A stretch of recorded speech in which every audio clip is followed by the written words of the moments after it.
Hey guys, what is going on? And welcome back to another episode of C&C. This is episode number 40, and today we are returning with 3 more games with our Italians, plus the start of the January transfer window as well, which everybody loves. But with Palermo, I'm not entirely sure what we'll be doing, if anything. We've got very little money in our budget right now, 584 grand in the transfer budget, and basically nothing in the wage budget either, so we probably couldn't play the pre-contract game unless we were quite lucky with one signing, or possibly 2 at the very most. But the window's going to open anyway, and our games today are against Benevento in the final game of the calendar year away from home. Then we've got 2 home games, Atalanta and then Bray in the first month of 2020, and on the back of 4 wins in our last 5 in all competitions, we now moved up to 3rd place in the table after our win over Sassuolo. You guys would have seen in the last episode as well our win over Shakhtar, that we topped our Europa League group as well to put us into round of 32 stage, where we'll be taking on Villarreal, the Spanish side. And yeah, 3 games, January transfer window. Let's just dive straight into the first match. Also, do you like the white hoodie? Do you like the white hoodie? As some of you have pointed out, my outfits are pretty much the same every other day. I have a selection of 4 different hoodies that I will wear, or I have an infinite supply of plain t-shirts in an assortment of colours. That's the only clothes I've got. So first game is indeed Benevento away, and they right now are the only team in the Serie A without a win. Rock bottom of the table with just 3 points, and they've also got the worst home record in the league as well, with just 1 point picked up from a possible 24. So they are in horrendous form, we are in good form, and these are the games that are humiliating if you don't win. So let's not slip up, let's not embarrass ourselves, let's get the win and end the calendar year strong. Come on. Just imagine if Benevento win this game. Can you imagine the first victory of the season that comes to them? The goalkeeper scoring a scorpion kick from a corner or something, I don't know. But yeah, these are the games that are embarrassing if you don't win. So I'm expecting nothing other than the 3 points and at least a couple of goals today. First chance is going to come to Benevento as well. Guard up, lads. Mark up. Mark up. Shots in. Oh, Ali Salmi puts it just wide the post and into the side net. I think Cragno had it covered, but oh man, I could just see them winning. I can just see them winning this game 1-0. They are coming through again here with Blandy on the ball back towards that danger man, Ali Sami. And Gia makes the tackle. We'll drop straight to Blandy inside. And they found more space to shoot. Bonifazi blocks it. A little bit of miscommunication there. And then the follow-up shot easily caught by Cragno. 12 minutes in and all 3 shots have come to the hosts. This was predictable. Mojia pops it out wide to Calabria into Moise Keane. And Keane and Cutrone, the boys right now in fine form, link up here. Pat on the ball. Spots Fabio Gallo off the post. And cleared as well. Great, wonderful, storming run by Fabio Gallo. Still in the team because right now he's in very good form. Looks so good in that CAM role, and this time smacks the woodwork, and Benevento escapes. Still 0-0, but good to get our first chance there after a mini spell of pressure from the host. Come on lads, first goal, settle the nerves, let's get in front. Patrick Cutrone lost out in the air, we'll drop to Meligoni. We know he can strike him, but I can't find space. I'll find Mojia instead. He can also strike him. Gets round 1, gets round 2, and does strike it into the back of the net. Mojia with the goal, and it is 1-0 to the lads from Sicily. Lovely strike by our number 4. And we do have the lead. Thank goodness for that. We wanted to settle the nerves after a poor start. Mojia round 1 with a fake shot, then another overcommitted. Bought himself some space, had the time, and wasn't going to miss with the weaker left foot as well. Lovely strike into the top corner. Can you believe we almost sold this guy last season in January? He's such a good little player. He's going nowhere. So second half begins. We are still leading by 1, courtesy of that Mojia strike in the first half. The game began at a frenetic pace. It was a really frantic beginning, but since then, it's died down, and the second half does get underway. I'm taking nothing for granted, despite Benevento having the worst record in the league and being rock bottom with no wins. But we seem relatively in control. But we know that can change in an instant, so got to guard against complacency as we'll try and see out the 3 points to make it 5 wins from our last 6.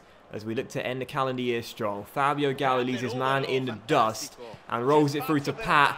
And Patrick Cutrone is in such great form this season, makes it 2-0. It did deflect off the defender, but I'm pretty sure it's going in anyway, as Pat does his push-ups and we double our lead. Is it going to be a goal for Pat or an own goal? Pretty sure Cutrone is going to claim this one. Quick little fake shot to dummy, and it does deflect off number 20. We'll see on the second replay whether it's going in or not. I think it was. Yeah, I think I was probably sneaking into the bottom corner there. So Pat is going to claim it. It is 2-0 to Palermo as we double our lead. He gets his 11th of the season. He and Moise King, we said in the last episode, unstoppable. What a duo. And that is going to do it. Benevento's miserable campaign continues. Their miserable home run gets extended as we come to their house, beat them pretty comfortably in the end by 2-0 and extend our winning streak to 5 in our last 6 in all competitions. We had to win that one. One thing I will say in the host defense, though, is that they actually had a good start to the game. The first 15-20 minutes didn't play too badly. I had a couple of moments where I was sweating a little bit, but we managed to hold on for the 2-0 win. And whilst the stats don't suggest it, I didn't think we were as troubled as they make it out. But for man of the match, Mergier or Cutrone, not entirely sure. They both got a goal each. I think I'll give it to Cutrone. Cutrone scoring once again his 11th of the year. And as we'll stay in the top 3 to end 2019, there was a little bit of a mini slump this season around October time. We've really picked it up since then, in the top 3, in around the 32 of the Europa League stage as well. And the season's looking a lot more positive again. Through 16 games, 3rd place, 32 points. That's not bad. That's not bad at all. And there were actually some emails to take a look at before the game, but I went straight into the game and didn't take a look at them first. And I probably should have done, because I would have been able to notify you straight away that Ingegneri's transfer talks are broken down. And if you watched the last episode, you've been thinking, oh my god, is he going to leave the club? He's going to leave the club? No, obviously not. He never leaves the club. Transfer talks are broken down for the 56th time, and we could lose a player as well. And oh, it's Mergier. Mergier could leave the club in January too. I didn't realise he was 23. I thought he was 22. So that's actually a little bit of a concern. Mergier only has 6 months left in his contract. He's 23 years old. And he can leave the club on a free transfer. Now I wish I would have checked the emails before, so I could have sorted this mess out straight away. Alright, so let's get Alessandro tied down for a longer deal then. Don't want to see this guy leave. He scored in the last game, obviously, and played quite well. Could have won man of the match had I not been so biased to Cutrone, but he's a good player. Went on a 5-year deal. He only wants a 3-year deal, so okay, we'll pop that up to 4 years, and he's fine with that. No release clause, I am okay with that. And now let's talk about the money. Now, I would like him to still be on the same salary he's on right now, but I highly doubt it's going to come off. He's going to want a wage increase, so let's up it to 20 grand. And I might put a bonus in to begin with as well, just to be on the safe side. Let's go 50 grand on a sign-on bonus, 20 grand wages. And hopefully he'll be okay with that pay increase right there. No. The wages you're offering Mergier are insulting. My client doesn't want to extend his ties with the club. We'll see ourselves out. Oh dear. Well, I thought he'd be happy with that, personally. I thought he'd be okay with that. 20 grand a week. And maybe I didn't think he'd sign straight off the bat, but I thought he'd say, okay, not 20 grand a week, but how about 25 grand a week? Or maybe 30 grand we could have gone up to. But no, he's not happy about it, and he's walked out. And Mergier, who he could have sold last January, if you remember, turned down a move away from the club, might be leaving after all for no money whatsoever. That's quite a worry. And also, Marco Melli says he wants to leave the club on loan in January, but I can't give him that loan request because there's no option to do it now in the squad hub. Because you can't put players on the loan list in their first season, so I can't do that either. My players are not happy with me right now. You know, we are in good form. We're in 3rd place in the table. We're into knockout stage of the Europa League, but my players are not happy with me at all. I'm losing the dressing room. Maybe a bit of an overstatement, but either way. Let's go to the first of the month then. Transfer window is now going to open officially. We're going to have an academy update as well, and we shall see how the youth squad is currently getting on when the sim decides to stop at some point. There we go. And yeah, so yeah, Marco, I can't, mate. I can't do anything about it. So yeah, transfer window's open. Let's take a look at the academy as well. Just 3 players in there. Esposito, not looking quite as good potential-wise, but overall it's good. Same with Rinaldi, but Stefano Rossi still looks very good indeed. Cannot wait until he turns 16 years old. Great potential and already 60 overall as well. And also, I might release Rinaldi and Esposito as well. The overalls are good, but potentials just aren't high enough, really. If they're going to make it in this Palermo team, they need both the overall and the potential as well. So they're both going to get released, and we'll just focus on Stefano Rossi for the time being, who, to be fair, despite some really poor physical stats, does look really good technically at just 15 years old.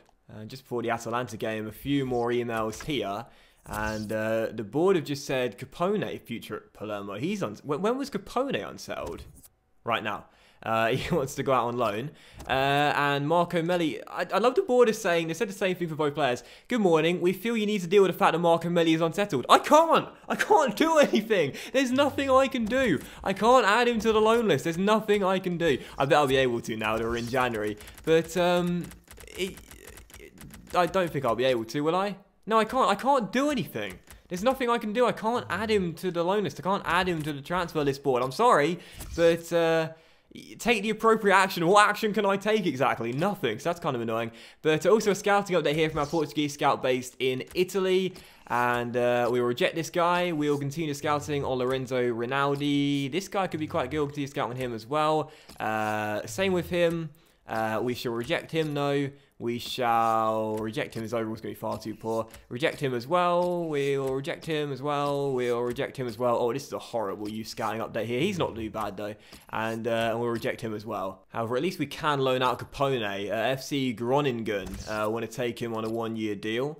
And we will negotiate the wage split real briefly. And Capone is often on the bench. He's a decent player. We've got enough cover in the wingers area, and we don't play with wingers anyway. So I'm totally fine letting him go out on loan if he'd like to do so. The wage split is 60-40. That's totally fine with me. And now it's up to Christian. He wants to go out on loan, and if he wants to, there's the offer for him right there. He's got the same tie as me. Oh, I think my game's frozen as well. Oh, no, it hasn't. But we've got 2 emails here letting us know that Vignato and Pinamonti are both coming back from their loans, speaking of loans.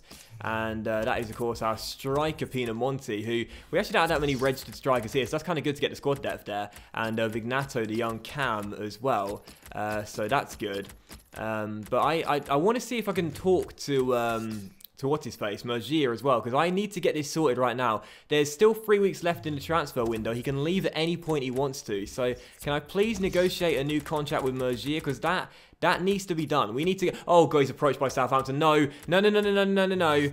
No, no, no, no, don't leave us. Alessandro, don't leave us on a free transfer, please. You're one of our best and highest rated players. Don't leave us. Well, we'll have to deal with that in a bit because we're now going to move into the second game of today's episode as we take on 5th place Atalanta back here at the Stadio Renzo Barbara.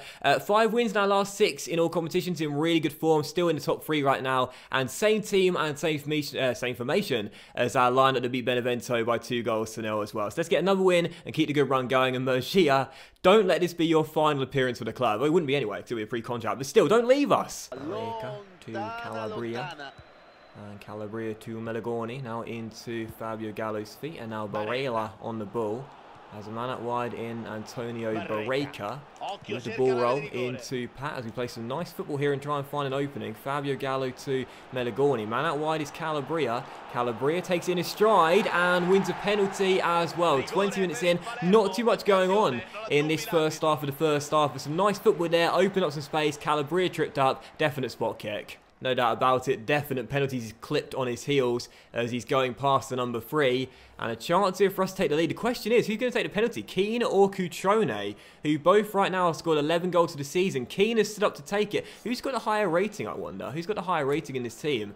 Cutrone. So do we give it to Cutrone or keep it with Keane? I think I'm going to give it to Pat. I think I'm going to give it to Pat, who scored in the last game. And we'll try and alternate if I can remember. So Pat's going to go to the top left. Don't make me regret the decision. No. Sends the goalkeeper the wrong way. Gives him the eyes. And makes it Palermo 1, Atalanta 0. I'm loving this duo this season. You know, last season, Moise Keane won the Golden Boot. Was capped for Italy under my management. Scored his first goal for the country as well. He had a great year. But this year, look at the two together. They're a duo this year. And they know that. They're working so well together. Scoring 20+ goals already for the season.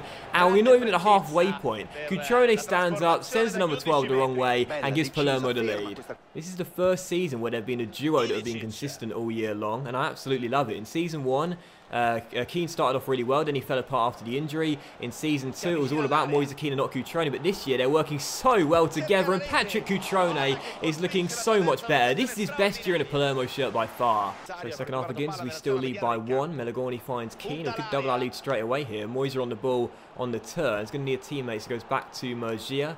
He'll knock it out wide towards Barreca. And now our left back on the ball, tries to ghost round his man, keeps hold of it. And tries to send him walking and beats another for his troubles as well. What work by Antonio Barreca. Not a bad cross too. Melagorni heads it up. Cleared. It will drop to Fabio Gallo. He can strike him. That one just over the bar. But Antonio Barreca and Calabria are 2 big signings of the last 2 years. Fullbacks so important in this team because we don't play with wide midfielders or wingers. And that's why they need to be really good going forward. Calabria has already won us a penalty in this game. Barreca's looked good down the left-hand side as well. These fullbacks are so crucial to our success. Barreca to Nicolo. And now Murgia through to Fabio Gallo. Gallo to Keane. Gives it him back. And a great chance here for us to double our lead. And we really should do. Fabio opens up his body. But Sportiello made a very good reactionary save. It was quite close to it. There was a defender putting on the pressure. But probably should have finished it anyway. Either way, good save. Still 1-0. And hopefully we're not going to rue missing these chances. We've been the better team. Don't want to throw away these 3 points. As Nicolo gets around his man. And the captain pops it out wide towards Mandragora. And now back inside, Barella, Moisa, 2-0, 2-0, and Moise Kean and Patrick Cutrone right now are just on another level. Palermo 2, Atalanta 0, and last year's Golden Boot winner gets a goal as well. Tackled by Nicolo, and now a chance here for a 3-on-3. I'll try and find Moisa, flicks it to Lofaso and gets it back. It's Moise Kean, he's 1-on-1, he takes his time and he finds the back of the net. Palermo 3, Atalanta 0, Kean bags a brace, and right now, who is your money on to win the Golden Boot this year? Because you've surely got to imagine it's going to be one of these two right now. Our strike duo are just on fire as Moise gets another quick ball roll to give him a little bit more room, and a lovely finesse into the top corner as well. 13 for the year. And that is going to do it. Final score here at the Stadio Renzo Barbara. Palermo 3, Atalanta 0. We beat 5th place with a really convincing victory. Another great display. And for that man, Moise Kean and Patrick Cutrone as well. Once again, both on the score sheet. These two as bros this season are on another planet. No doubt about it, thoroughly deserved a win, much better team, put much more shots on goal and on target as well, and definitely deserved these 3 points. And for man of the match, Moise Kean got 2 and Cutrone got 1. We'll give it to the guy that scored 1 more, as Kean's 12th and 13th goals of the season keep us still on the tails of Napoli, who just slipped up away at San Siro against Milan, and Juventus, who also slipped over home to Lazio as well. There's still a long way to go in the season. We did discuss it early on in the campaign. We're probably not going to be a title race this season, but actually, you never know. I mean, we're only 8 points behind Juventus. We're only 2 points behind Napoli. There's no reason we can't claw our way back into a title race, as we're still not at the halfway point yet. And so after the game, we get the email confirmation of Murgia being approached by Southampton. So we need to give him a contract if we are to keep him here. Can we renegotiate with him now? I think it has been 2 weeks, hasn't it? Since our last talk. Yes, we can. So he's on 50...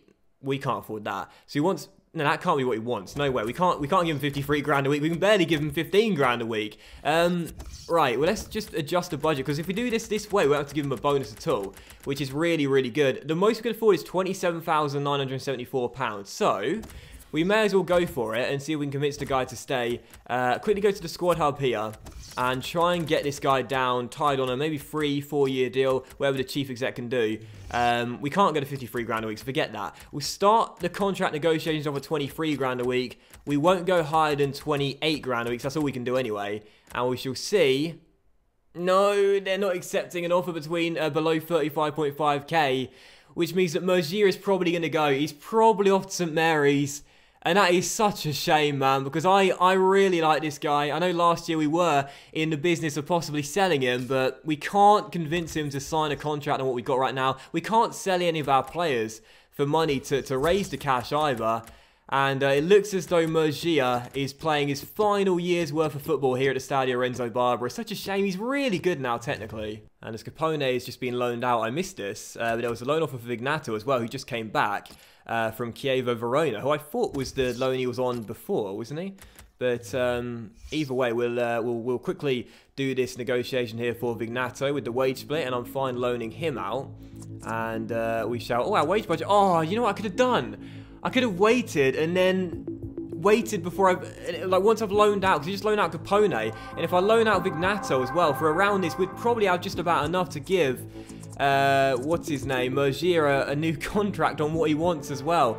Oh, I'm such a moron. I jumped the gun. Why did I offer it straight away? I should have just waited. Although, to be fair, we wouldn't have had 35 grand anyway. We would have needed to have loaned out Vignato for his full wages, plus we'd have needed a bit more money anyway, so I'm not going to beat myself up too much about that. And we still don't know whether Murgia is going to lead a club or not. Still hasn't decided yet. Murgia is having cold feet on whether he wants to pack his bags and join St Mary's or not. I'm not too sure he's going to leave or not. Hopefully he stays, But he's still deciding. He's still deciding. So third and final game of today's episode as we now take on Bray, currently sitting in 15th place in this Serie A, aiming to keep the good winning streak going and get another 3 points here and possibly overtake Napoli and head into second place. So same team, same lineup, same formation as right now. We're playing really well and I want to keep it the same way as well. Also, I'm very worried about the Murgia saga. Hopefully that's going to be put to bed not before long, but at the moment I'm not sure. Like, it could go either way. Last season he turned down a move from Palermo. He wanted to stay here, but I wouldn't be surprised if this time he says, you know what, forget it. He was fine pushing me out the door last year. Now I'm going to leave and spite him by letting him get no money for my services either. Kozak with a poor pass there, and Calabrese into intercept for finding Menegoni. Now Keane into Pat. There's the dynamic duo link up down this right-hand side here. Second time asking, the ball is good by Cutrone. Keane controls, crosses, looks for his bro. Oh, good save by Mackay as he punched it away from underneath his own crossbar to deny Cutrone scoring once again. Still 0-0, but a fast start, and once again it's that combination that right now are looking unstoppable. Cutrone and Moise Keane, just too good. As Bonifazi now does well and lifts one to the far post, and there is Murgia who heads it into the side netting. Gallo to Barreca, now Moise Keane. Quick fake shot, has Barella running through. Oh, I tried to pick him out, should get running, but Barella wins it back and then finds Keane off the crossbar. And Barry get it away. Got it out of his feet so quickly there, Moise. Woodwork shaking, but still 0-0. Very fast start though. Let's get our first goal. Corner for Palermo. Mandragora takes it, whips it in towards Fabio Gallo, and a good save by Mackay, who turns behind for a corner.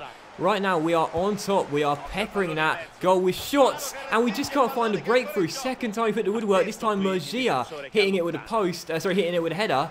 And it's still 0-0, and I can't believe it's still 0-0. The first 20 minutes was brilliant. Since then, we've done nothing. We used up all our gas, really, trying to find that first goal early, but since then, haven't been able to do anything. But the second half begins. Chance very early on. Antonio Barreca. Oh, we deserve a bit of luck, to be fair. We deserve a bit of luck. Antonio Barreca's not going to claim it, and that is one of the most fortunate goals I've scored in the entirety of FIFA 18. Barreca's shot was well saved by the goalkeeper, but it hits Anderson in the face and goes past his keeper and into the back of his own net. It's a really, really harsh moment for Anderson as Palermo go in front, but after so much pressure in those first 20 minutes, we deserved a bit of luck, and we finally got it, 1-0. Well, I don't think I've ever scored a goal before, seeing a shot deflect off an opponent player's face and ricochet into the back of the net. But there's a first for everything in another really important win. 1-0 the final score, an own goal giving us the win. Not the way I wanted to get the 3 points, but a win is a win, and we'll certainly take it. This was such a weird game though. It's like a training exercise, really. Barry didn't attack at all. We just kept on attacking, kept on putting the pressure on, but we couldn't score, and then the goal we did score was just downright bizarre. But it is a win. We deserve to win, regardless of how the result came about. And I'll give man of the match to Barreca as well. Helped us keep the clean sheet and sort of forced the goal through as well, as his shot was deflected off the goalkeeper and then off the defender. But that will end today's episode of Club and Country though, guys. So a big thank you for watching. I really hope you have enjoyed it. And if you did enjoy today's episode, then please do drop a like, as likes are of course very much appreciated, and it really helps the channel out as well. Much love to you all. Have a fantastic evening, and I'll see you for the next episode of C&C, where hopefully we might make 1 or 2 more signings, and fingers crossed we'll sort out the Murgia saga very soon. Bye.